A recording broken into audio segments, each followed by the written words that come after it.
नमस्कार, मैं हेमंत बघेल आप सभी का बहुत बहुत स्वागत करता हूं अपने इस YouTube चैनल में। आज की इस वीडियो में हम देखने वाले हैं CGPSC प्रीवियस ईयर के कुछ क्वेश्चंस। यहां मैंने टोटल 50 क्वेश्चन लिए हैं और जितने भी प्रश्न हैं ना सभी CGPSC में पहले पूछे जा चुके हैं। यहां पर मैंने जो क्वेश्चन लिए हैं वो 2003, 2005 और 2008 की परीक्षाओं में पूछे जा चुके हैं और ऐसे ही प्रश्न जो है दोबारा पूछा ही जाता है। मतलब कि CGPSC में ना क्वेश्चंस बहुत ज़्यादा रिपीट होते हैं।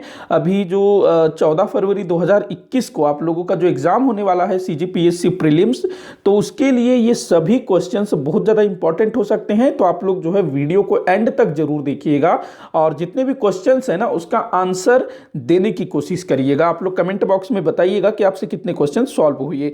तो चलिए हम लोग जो है पहला क्वेश्चन देख लेते हैं।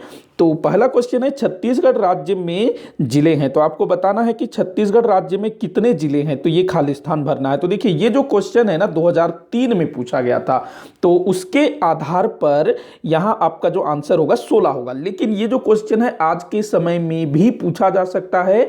तो वर्तमान समय में कितने जिले हैं, तो टोटल 28 जिले हैं। अभी एक नया जिला बनाना बिलासपुर जिले से पृथक करके, गौरेला, पेंड्रा, मरवाही। तो ये क्वेश्चन बिल्कुल पूछे जाने लायक है कि वर्तमान समय में कितना जिला है। अगर कोई थोड़ा सा भी अपडेट नहीं है तो वो क्या लगा देगा, 27 लगा देगा। तो ध्यान रखेंगे 28वां जिला जो गौरेला, पेंड्रा, मरवाही बिलासपुर जिले का विभाजन करके बनाया गया है, ये भी आप लोगों को ध्यान रखना है। और 2003 की स्थिति अर्थात जब हमारा छत्तीसगढ़ राज्य गठित हुआ तो उस समय ना 16 जिले थे, बाद में 18 जिले हुए, फिर 18 से 27 हुए और अब 27 से 28 हुए। तो ध्यान रखेंगे इस चीज को। अगले क्वेश्चन की तरफ चलते हैं। तो अगला प्रश्न है, छत्तीसगढ़ में आदिवासियों की जनसंख्या है। तो आपको बताना है कि हमारे छत्तीसगढ़ राज्य में आदिवासियों की जनसंख्या कितनी है। तो देखिए ये जो क्वेश्चन है ना ये 2003 में पूछा गया था, तो उसके ही हिसाब से वो 2011 के जनगणना के आधार वो 2001 के जनगणना आधार पर पूछा था। आपको जो है अभी अगर प्रश्न पूछा जाता है तो 2011 के जनगणना के आधार पर आपको बताना है। तो वैसे ही इसका आंसर स होगा। और अभी कितना प्रतिशत है छत्तीसगढ़ में आदिवासियों की जनसंख्या, मतलब कि शेड्यूल्ड ट्राइब ST जो है ना, अनुसूचित जनजाति। तो अभी जो 2011 के जनगणना के आधार पर 30.6%, याद रखिएगा 30.6%। मतलब कि आपका यहाँ पर जो सही आंसर हो जाएगा वो आप इसको लगा सकते हो 28% से अधिक, इस टाइप से। तो वर्तमान में 30.6% है 2011 की जनगणना के आधार पर। तो ये प्रश्न भी जो है हर बार पूछा ही जाता है क्योंकि ये जनगणना पर आधारित है जो कि बदलता रहता है। अगला क्वेश्चन देखते हैं, छत्तीसगढ़ की नदियों तथा उन पर बसे नगरों को सुमेलित करिए। देखिए ये जो क्वेश्चन है ना CGPSC और CG व्यापम बहुत बार पूछते हैं। अलग अलग नदियों के नाम दे देंगे, अलग अलग नगरों के नाम दे देंगे, जोड़ी मिलाने को बोल दिया जाएगा या फिर कौन गलत है कौन सही है ये बोलेगा। तो देखते हैं हम लोग मिलाते हैं, सुमेलित करते हैं। तो जो हसदो नदी है वो हसदो नदी के तट पर कौन सा नगर बसा हुआ है, तो कोरबा बसा हुआ है। तो यहाँ हम लोग 1 नंबर कर देते हैं। महानदी के किनारे कौन सा नगर बसा है, तो राजिम बसा हुआ है। तो यहाँ हम लोग 2 कर देते हैं। उसके बाद इंद्रावती नदी के किनारे कौन सा बसा है, तो बिल्कुल C जगदलपुर, मतलब कि इसको 3 कर देते हैं हम लोग। उसके बाद शिवनाथ नदी के तट पर दुर्ग बसा हुआ है। तो आपका आंसर क्या हो जाएगा, 2 4 3 1, ये आपका आंसर हो जाएगा 2 4 3 1। तो आप लोगों को इसका आंसर कूट में देना है। तो इधर है 2 4 1 3, अच्छा सॉरी 1 मिनट, 2 4 था ना, 2, हाँ ये 2 है ना, सॉरी हाँ ये 2 था, महानदी 2, इंद्रावती 1 मिनट, सॉरी ये ना आपका मैंने गलत किया थोड़ा सा, इसको मैं फिर से बना देता हूँ।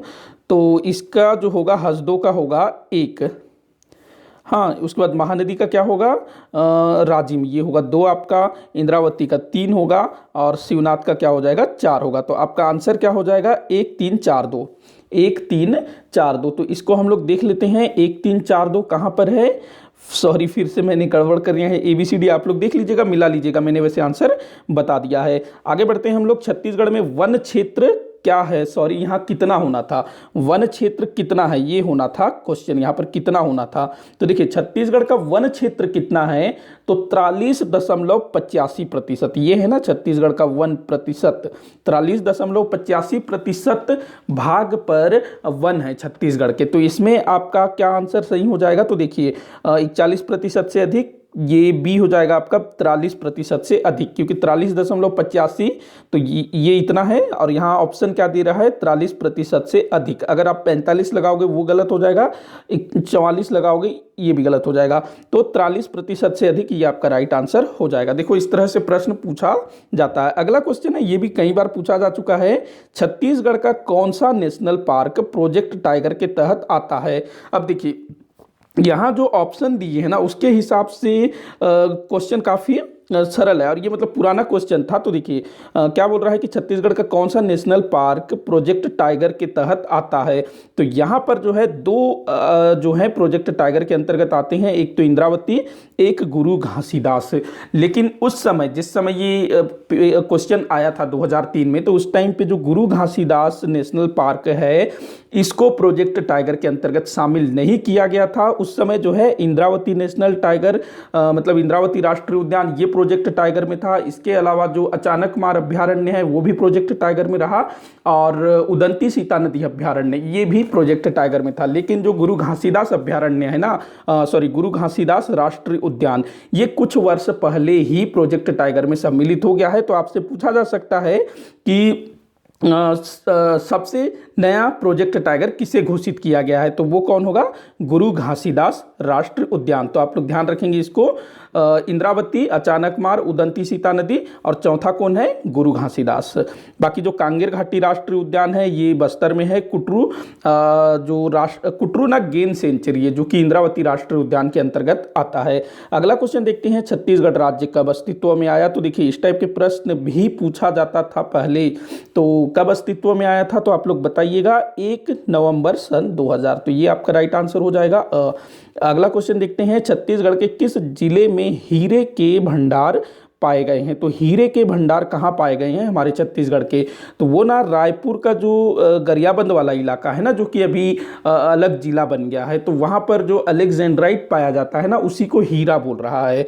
तो ये क्वेश्चन ना पहले बहुत बार पूछा जाता था, अभी आपको गरियाबंद लगाना होगा, ध्यान रखेंगे। अगला क्वेश्चन देखते हैं, किस राज्य को देश का धान का कटोरा कहा जाता है। तो ये तो बिल्कुल सरल क्वेश्चन है, हमारे छत्तीसगढ़ को देश का धान का कटोरा कहा जाता है। आगे बढ़ते हैं, छत्तीसगढ़ राज्य में लोकसभा के कितने निर्वाचित क्षेत्र हैं। देखो बिल्कुल सरल क्वेश्चन पहले पूछा जाता था, आप लोगों को ऐसा लग रहा होगा, लेकिन उस समय में ना जो कंपटीशन है उतना ज़्यादा नहीं था। यही जो क्वेश्चन है ना उस टाइम के लोगों को काफ़ी परेशान करता था, लेकिन आज के लिए ये सरल है। और आज का अगर आप क्वेश्चन पेपर उठा के देखोगे और 2003 का क्वेश्चन पेपर देखोगे, तो 2003 का जो क्वेश्चन पेपर है आपको बहुत सरल लगेगा, क्योंकि उस समय कॉम्पिटिशन उतना ज़्यादा नहीं था। तो हमारे छत्तीसगढ़ राज्य में लोकसभा के कितने निर्वाचित क्षेत्र हैं, तो 11 हैं। ध्यान रखेंगे, आपको इन 11 लोकसभा क्षेत्रों के नाम याद होने हैं, और 11 लोकसभा क्षेत्रों में से कौन कौन से लोकसभा क्षेत्र अनुसूचित जनजाति के लिए आरक्षित हैं, कौन सा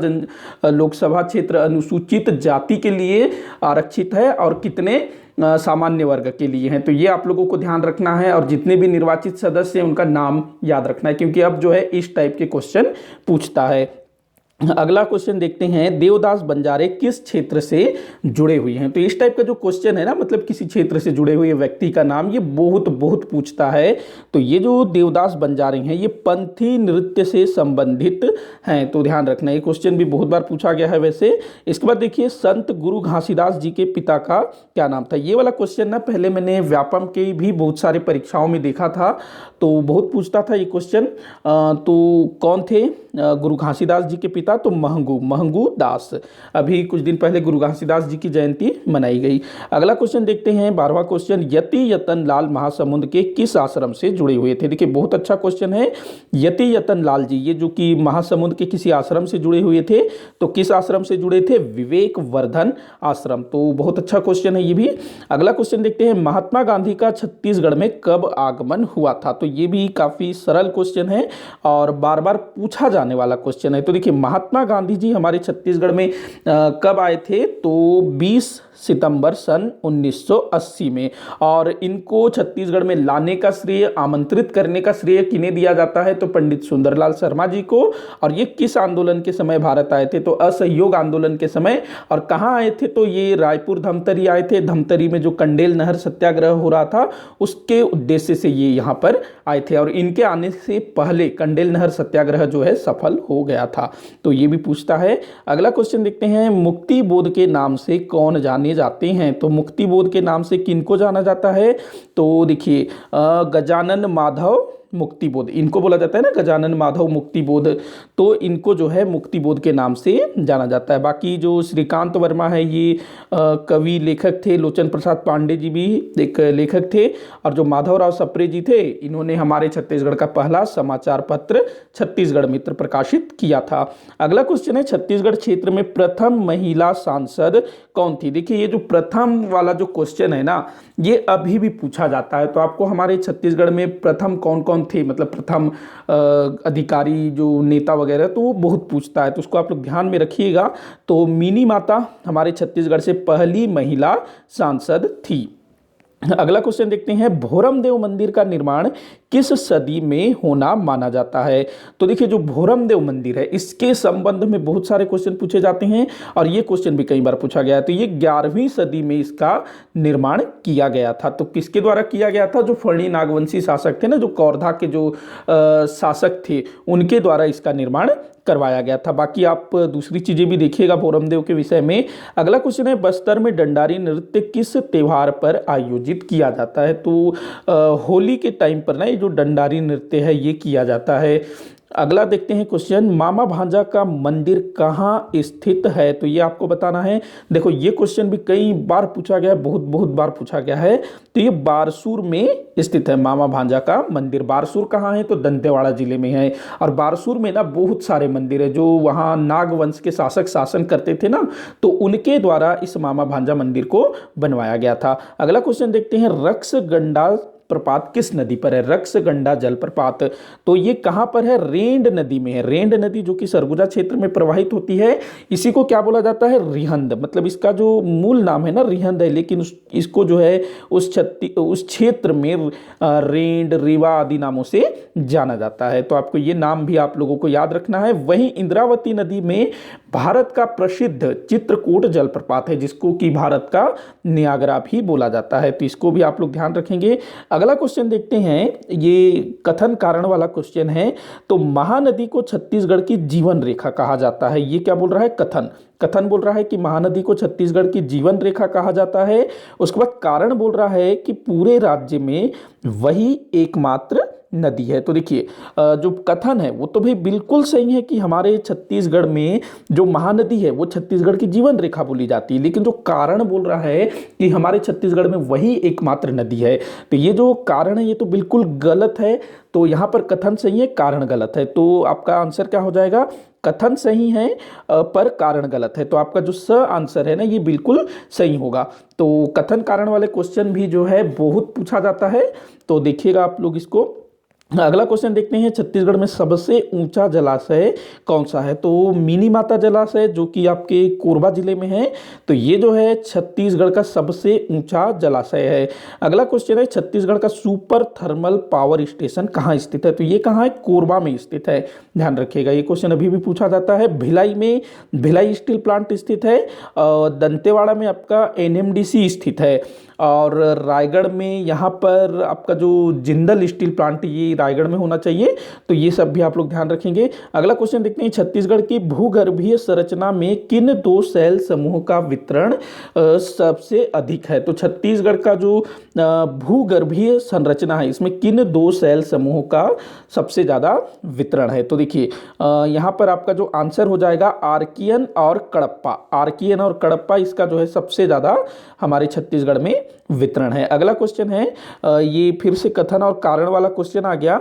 तो कथन बोल रहा है कि छत्तीसगढ़ को धान का कटोरा कहा जाता है। जी हाँ, बिल्कुल सही है, हमारे छत्तीसगढ़ को धान का कटोरा बोला जाता है। पीछे एक क्वेश्चन भी आया था।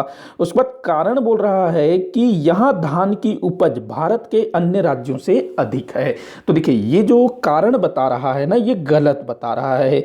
हमारे छत्तीसगढ़ में ना भारत के अन्य राज्यों की तुलना में अधिक धान की पैदावार होती है क्या? नहीं होती है।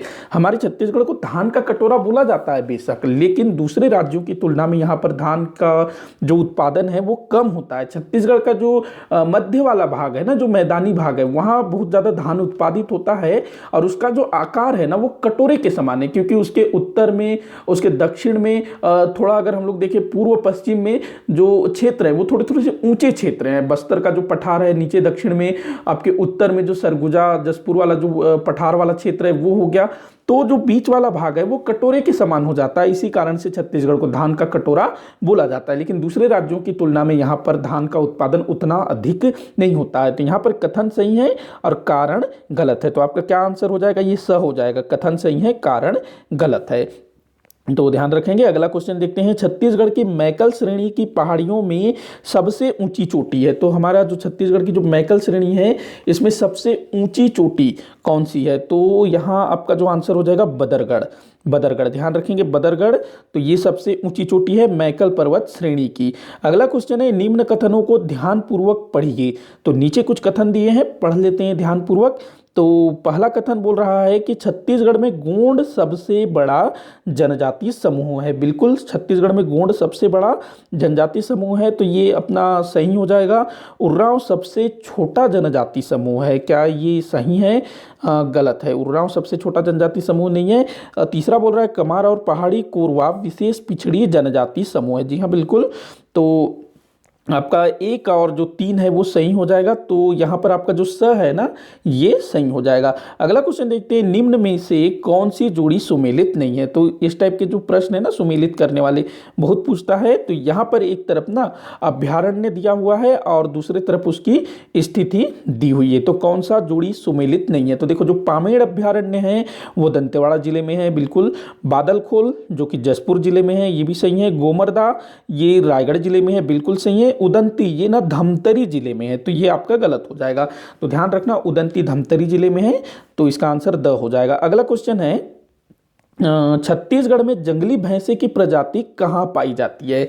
तो देखिए, ये जो क्वेश्चन है ये शायद 2005 या 8 में पूछा गया था। तो इसमें जो ऑप्शन है जैसा दिया था मैंने वैसे ही ले लिया है। तो आप लोग देखिएगा, बिल्कुल आसानी से आप बता सकते हो। इंद्रावती नेशनल पार्क, तो यहाँ पर जो है आपका जंगली भैंसा पाए जाते हैं।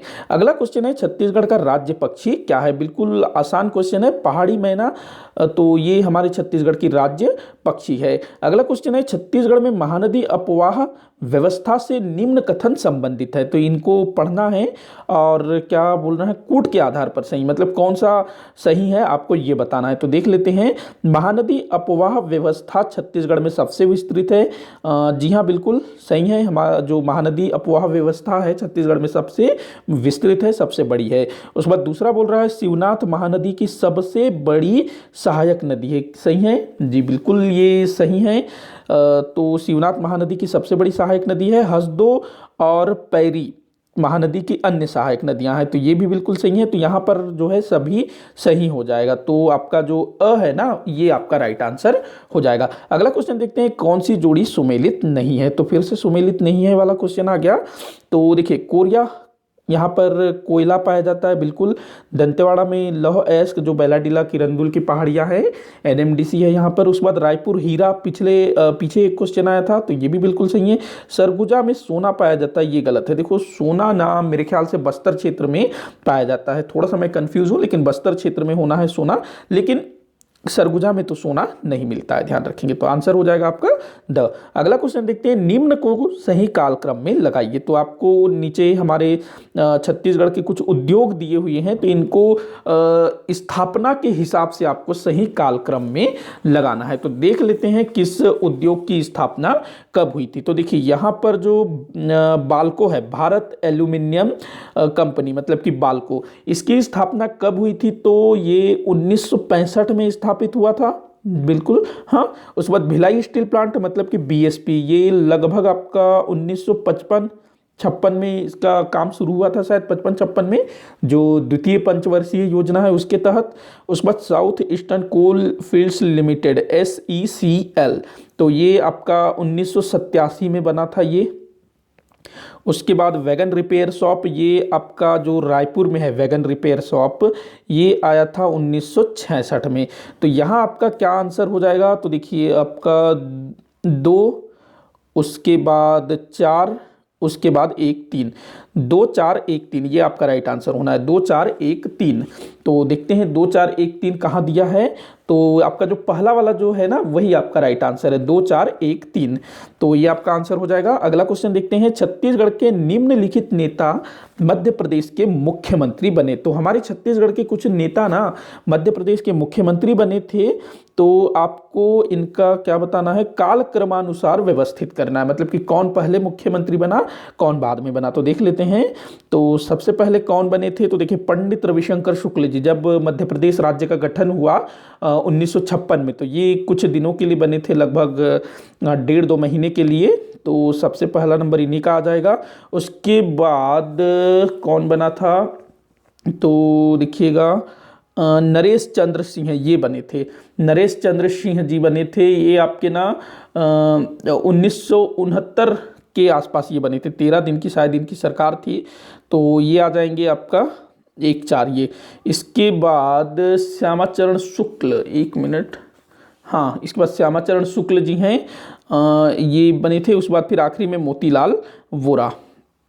तो कैसा आंसर लेना होगा, 3 2, मतलब कि 1 मिनट, 1 4 3 2, हाँ ये आंसर होना है 1 4 3 2।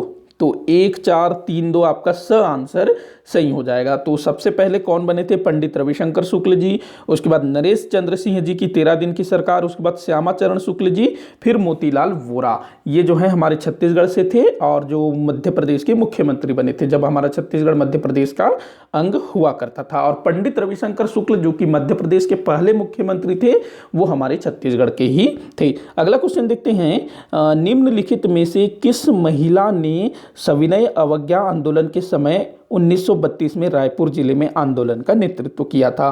बहुत अच्छा क्वेश्चन है। तो यहाँ पर आपका आंसर हो जाएगा राधाबाई। ये जो राधाबाई है ना, इनको डॉक्टर राधाबाई बोला जाता है। वैसे ये डॉक्टर नहीं थी, लेकिन इनकी सेवाओं से खुश होकर के, मतलब ये बहुत ज़्यादा सेवाभावी थी, इसी कारण इनको जो है डॉक्टर उपाधि दी गई थी एक तरह से। तो डॉक्टर राधाबाई 1932 में सविनय अवज्ञा आंदोलन के समय रायपुर में आंदोलन का नेतृत्व किया था। अगला क्वेश्चन है, कौन सुमेलित नहीं है। तो बताना है आपको कि इनमें से कौन सा सुमेलित नहीं है। तो देखिए सबसे पहले बोल रहा है कि राजिम में मंदिर प्रवेश सत्याग्रह 1917, ये गलत है, ये 17 नहीं होना था, 1918 होना था। मतलब ये आपका जो पहला वाला वही गलत हो जाएगा। आगे देखते हैं, कंडेल नहर सत्याग्रह 1920 बिल्कुल सही है। बिलासपुर में झंडा सत्याग्रह ये भी सही है 1923 में। रुद्री नवागांव जंगल सत्याग्रह सविनय अवज्ञा आंदोलन के टाइम पर हुआ था 1930, बिल्कुल सही है।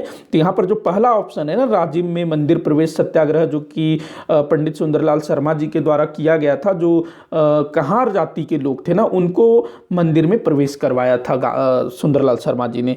तो पहला वाला ऑप्शन आपका गलत हो जाएगा। अगला क्वेश्चन है, सुमेलित कीजिए। फिर से आ गया सुमेलित करने वाला क्वेश्चन। तो देखते हैं क्या सुमेलित करना है। तो देखिए एक तरफ जो है ना छत्तीसगढ़ के राजाओं के नाम दिए हैं, दूसरे तरफ उनके राजवंशों के नाम दिए हुए हैं। तो देख लेते हैं।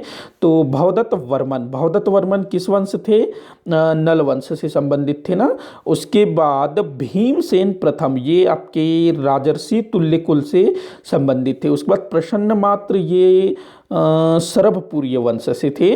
और महाशिवगुप्त बालार्जुन, ये पांडु वंश से संबंधित थे। तो क्या आंसर हो जाएगा, पहले वाली गलती नहीं करूंगा मैं, मतलब 1 2 3 4 वाली। तो एक है आपका सी डी ए बी, ये आपका आंसर होना है सही, CDAB।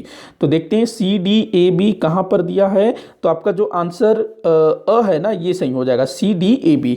तो आगे बढ़ते हैं। अब अगला क्वेश्चन है, स्वतंत्रता आंदोलन के समय महात्मा गांधी किन 2 वर्ष छत्तीसगढ़ की यात्रा पर आए थे। तो देखिए हम जो महात्मा गांधी थे हमारे छत्तीसगढ़ में 2 बार आए थे। सबसे पहले तो वो 1920 में आए थे, एक क्वेश्चन आया था पीछे। उसके बाद ये आए थे 1933 में। तो आपका क्या आंसर सही हो जाएगा, द सही हो जाएगा। तो महात्मा गांधी जी का छत्तीसगढ़ में जो प्रवास था, आगमन था, उसके संबंध में जो भी चीज़ है ना, सब पूछा जाता है। तो आप लोग देखिएगा सब चीज़ को। अगला क्वेश्चन है, निम्न में से कौन सा कथन छत्तीसगढ़ राज्य निर्माण से संबंधित नहीं है? तो ये आप लोगों को बताना है, छत्तीसगढ़ राज्य निर्माण से कौन सा कथन संबंधित नहीं है। देख लेते हैं। तो पहला बोल रहा है कि 18 मार्च 1994 को मध्य प्रदेश विधानसभा में छत्तीसगढ़ पृथक प्रांत प्रस्ताव पारित हुआ था। तो ये ना सही है। 94 में ये विधानसभा में पारित हुआ था, जो प्रस्ताव है वो रखा गया, फिर वो पारित भी हो गया। अगला है 23 जनवरी 1997 को छत्तीसगढ़ महाबंद का आयोजन किया गया था, ये हुआ था। उसके बाद 1 सितंबर 1998 को मध्य प्रदेश विधानसभा ने मध्य प्रदेश राज्य पुनर्गठन विधेयक पारित किया। मेरे ख्याल से यही गलत होना चाहिए। चौथा भी देख लेते हैं। 29 अगस्त 2020 को राष्ट्रपति ने मध्य प्रदेश राज्य पुनर्गठन विधेयक को स्वीकृति दी, ये बिल्कुल सही है। तो यहाँ पर आपका जो स है ना, ये गलत हो जाएगा। इस समय ना ये जो मध्य प्रदेश राज्य पुनर्गठन विधेयक ये पारित नहीं किया गया था। ये इस समय मेरे ख्याल से कुछ दूसरा कुछ हुआ था, शायद ना कुछ संकल्प वगैरह कुछ पारित किया गया था 1998 में। तो आपका जो स है वो गलत हो जाएगा, बाकी सब सही है। अगला क्वेश्चन देखते हैं। दाऊ मंदराजी सम्मान किस क्षेत्र में प्रदान किया जाता है? बहुत बार पूछा गया क्वेश्चन है। लोक कला के क्षेत्र में यह सम्मान दिया जाता है। 40वां क्वेश्चन देखते हैं। निम्न में से कौन सी जोड़ी सुमेलित नहीं है? तो कौन सी जोड़ी सुमेलित नहीं है ये आपको बताना है। देख लेते हैं। दशहरा उत्सव जगदलपुर बिल्कुल सही है। जगदलपुर के स्थान पे अगर वो बस्तर भी देगा तब भी सही होगा। कुंभ मेला राजिम में, हाँ ये भी बिल्कुल सही है, जो माघ महीने में लगता है ना। उसके बाद लाखा चाऊर, ये गलत होना चाहिए, खरौद में नहीं है। खल्लारी उत्सव महासमुंद, हाँ ये आपका ये सही गलत है। ये लाखा चाऊर ना ये हसदेव नदी के किनारे कोई मंदिर है, वहाँ होता है शायद, मेरे ख्याल से महादेव मंदिर है हसदेव नदी के तट पर। तो लाखा चाऊर ध्यान रखेंगे, एक बार देखिएगा आप लोग लाखा चाऊर सर्च करके। अगला क्वेश्चन देखते हैं। कौन सा कथन लोकनाट्य नाचा के संबंध में असत्य है? तो लोकनाट्य नाचा हमारे छत्तीसगढ़ में काफ़ी प्रचलित है, तो कौन सा कथन असत्य है हम देख लेते हैं। पहला है इसमें पुरुष स्त्री की भूमिका करते हैं, बिल्कुल सही है। इसका आयोजन केवल दशहरा पर होता है, यही वाला गलत होना चाहिए, हाँ यही गलत है। अगला बोल रहा है कि इसका आयोजन पूरी रात के लिए होता है, बिल्कुल, इसे गम्मत भी कहा जाता है, बिल्कुल सही है। इसका जो आयोजन केवल दशहरा के लिए नहीं होता है, बाकी टाइम पर भी होता है। अगला क्वेश्चन देखते हैं। छत्तीसगढ़ के किस शिल्प में कलाकृतियों को मोम पर तैयार कर उसमें मिट्टी का लेप लगाकर भट्टी में पका कर उसमें पिघली हुई पीतल धातु डालकर तैयार किया जाता है? तो एक बार आप लोग क्वेश्चन को फिर से अच्छे से पढ़िएगा। तो इसका जो आंसर है वो होगा आपका ढोकरा। ये जो सेकंड नंबर पे है ना, ढोकरा, ढोकरा शिल्प कला। इसमें क्या किया जाता है, पहले जो भी इनको आकृति बनानी है, जो कलाकृति बनानी है, उसको ये लोग मोम पर तैयार कर लेंगे, मोम पर तैयार कर लेंगे। और फिर उसके बाद क्या करेंगे, मोम पर जब वो आकृति तैयार हो जाएगी उसके ऊपर ना मिट्टी का लेप चढ़ा देंगे और फिर उसको भट्टी में डाल के पकाएंगे। तो भट्टी में जब डाल के वो लोग पकाएंगे तो जो मोम है वो पिघल जाएगा और जो मिट्टी है ना वो आकार ले लेगा। फिर उस मिट्टी के अंदर पिघला हुआ पीतल धातु डाल दिया जाएगा और जब वो ठंडा हो जाएगा तो जैसा उन्होंने मोम को तैयार किया था ना, तो वैसा ही पीतल आकार ले लेगा। फिर मिट्टी को तोड़ करके उस कलाकृति को बाहर निकाल लिया जाएगा। तो ये किस में होता है, ढोकरा शिल्प में होता है, ध्यान रखेंगे। अच्छा, ये जो है ना घड़वा शिल्प, इसमें भी ऐसे ही होता है, लेकिन वहां पर पीतल के साथ कांस्य भी मिलाया जाता है। इसका जो आंसर है, क्योंकि यहाँ खाली पीतल बोल रहा है तो यहाँ ढोकरा होगा। अच्छा, ये जो घड़वा है ना, ये इसमें पीतल के साथ कांस्य मिलाया जाता है, ध्यान रखेंगे इस चीज को। अगला क्वेश्चन है, छत्तीसगढ़ की जनजातियों से निम्न कथन संबंधित है। तो छत्तीसगढ़ की जनजातियों से संबंधित कथन आपको बताना है। इसी टाइप का क्वेश्चन शायद पीछे भी पूछा था, इसमें थोड़े दूसरे टाइप के ऑप्शन दिए हुए हैं, देख लेते हैं। छत्तीसगढ़ की जनजातियों में गोंड सबसे बड़ा जनजाति समूह है, बिल्कुल सही है, छत्तीसगढ़ में गोंड सबसे बड़ा समूह है। उसके बाद दूसरा क्या बोल रहा है, जनजातियों का जीवन यापन मुख्यतः शिकार पर निर्भर है। भाई वो लोग खेती भी तो करते हैं ना, खाली शिकार, ये गलत होगा। उसके बाद तीसरा है, जनजातियां छत्तीसगढ़ के उत्तरी और दक्षिणी पहाड़ी क्षेत्र में निवास करती है। तो ये भी बिल्कुल सही है। हालांकि मध्य क्षेत्र में भी निवास करती है, लेकिन अधिकांशतः जो संकेंद्रण है इनका उत्तर और दक्षिणी पहाड़ी क्षेत्रों में है। तो 1 और 3 सही होना है। तो यहाँ पर आपका जो स है ये आपका राइट आंसर हो जाएगा। अगला क्वेश्चन देखते हैं, ताउतदारी प्रथा की शुरुआत किसने की थी? तो ये क्वेश्चन भी कई बार पूछा गया है। ताउतदारी प्रथा तो जो सैंडिस है ना, उसके द्वारा, मेजर सैंडिस, इसके द्वारा, मेजर नहीं मिस्टर सैंडिस, इसके द्वारा ताहुतदारी प्रथा की शुरुआत की गई थी। तो ध्यान रखना, कई बार पूछा गया है ताहुतदारी। अगला क्वेश्चन है, रायपुर डायनामाइट षड्यंत्र से कौन संबंधित था? तो देखो, रायपुर डायनामाइट षड्यंत्र, तो इससे कौन संबंधित था? तो बिलख नारायण अग्रवाल, बिलख नारायण अग्रवाल, ये जो है रायपुर डायनामाइट षड्यंत्र के से संबंधित थे।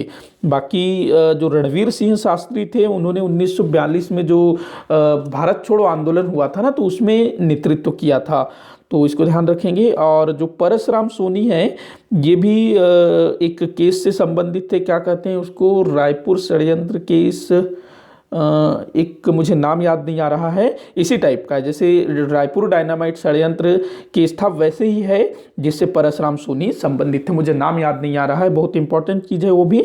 अगला क्वेश्चन देखते हैं, किस राष्ट्रीय स्तर के नेता का छत्तीसगढ़ में आगमन नहीं हुआ था? मतलब कि कौन सा नेता हमारे छत्तीसगढ़ में नहीं आया था? महात्मा गांधी जी तो आए थे। महात्मा गांधी जी के अलावा सरदार वल्लभ भाई पटेल ये भी आए थे। रायपुर का जो कांग्रेस भवन है ना, उसका उद्घाटन 1940 में सरदार वल्लभ भाई पटेल जी द्वारा किया गया था। उसके बाद जो वीवी गिरी है ना, ये जो मिल मजदूर आंदोलन हुए थे उस समय हमारे छत्तीसगढ़ में आए थे। मौलाना शौकत अली, ये शायद ना महात्मा गांधी जी के साथ 1920 में यहाँ पर आए थे। सी राजगोपालाचारी जी ये जहाँ नहीं आए थे, तो आपका जो आंसर है द हो जाएगा। अगला क्वेश्चन देखते हैं, मौर्यकालीन सिक्के छत्तीसगढ़ के किस स्थान से प्राप्त नहीं हुआ है? तो जहाँ से नहीं हुआ है वो आप लोगों को बताना है। तो देखिए, अकलतरा से प्राप्त हुआ है, ठटारी से भी मिला है, तारापुर से मिला है, बालपुर से नहीं मिला है। बालपुर से ना जो सातवाहन शासक था अपीलक, उसके सिक्के प्राप्त हुए हैं। अगला क्वेश्चन देखते हैं, छत्तीसगढ़ में कौन स्वराज दल से संबंधित नहीं था? स्वराज दल से संबंधित कौन नहीं था, ये आपको बताना है। देखिए, ये सारे क्वेश्चन बहुत ज़्यादा इंपॉर्टेंट है जो कि पूछे गए हैं और आगे पूछे जाने की पूरी संभावना है। अभी आपका जो परीक्षा होगा उसके लिए काफ़ी इंपॉर्टेंट हो सकता है। तो स्वराज दल जिसकी स्थापना सन 1923 में जो पंडित जवाहरलाल नेहरू जी के पिता थे ना, मोतीलाल नेहरू जी, उनके द्वारा किया गया था। तो इसमें पंडित रविशंकर शुक्ल जी संबंधित थे, ई राघवेंद्र राव जी भी संबंधित थे, बैरिस्टर छेदीलाल जी भी संबंधित थे, घनश्याम सिंह गुप्त जी का इससे कोई संबंध नहीं था। अगला क्वेश्चन देखते हैं, छत्तीसगढ़ राज्य कब मध्य प्रदेश राज्य का अंग बना? तो देखो, मध्य प्रदेश का कब अंग बना?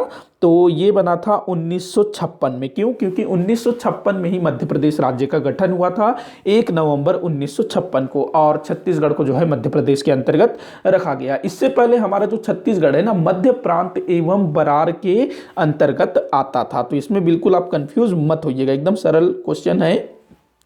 अगला क्वेश्चन देखते हैं, छत्तीसगढ़ राज्य के स्वप्न दृष्टा कौन थे? मतलब कि एक पृथक छत्तीसगढ़ राज्य होना चाहिए, इस टाइप की जो परिकल्पना है सबसे पहले किसने की थी? तो यहां पर आपको ध्यान रखना है, पंडित सुंदरलाल शर्मा जी, ये जो है प्रथम स्वप्न दृष्टा माने जाते हैं। बाकी जो डॉक्टर खूबचंद बघेल थे, इन्होंने छत्तीसगढ़ पृथक राज्य निर्माण के लिए काफी मतलब संघर्ष किया, आंदोलन किया। वही पंडित रविशंकर शुक्ल जी, इनके संबंध में कहा जाता है कि ये छत्तीसगढ़ पृथक राज्य निर्माण के समर्थक नहीं थे, मतलब ये नहीं चाहते थे कि ऐसा कोई राज्य वाज्य बने, तो ये पक्ष में नहीं थे। अगर कभी पूछा जाए तो ये भी आप लोग ध्यान में रखिएगा। तो इसी के साथ आज के वीडियो के 50 क्वेश्चन यही समाप्त होते हैं। आप लोग कमेंट करके बताइएगा कि आपसे कितने क्वेश्चन सॉल्व हुए, और किसी भी क्वेश्चन में कोई भी डाउट हो तो आप लोग नीचे कमेंट बॉक्स में जरूर लिखिएगा, मैं जवाब देने की कोशिश करूंगा। वीडियो को ज़्यादा से ज़्यादा शेयर करिएगा ताकि अधिक से अधिक लोगों तक ये पहुँच सके, और लाइक करिएगा, चैनल को सब्सक्राइब करिएगा। वीडियो को आखिर तक देखने के लिए बहुत बहुत धन्यवाद।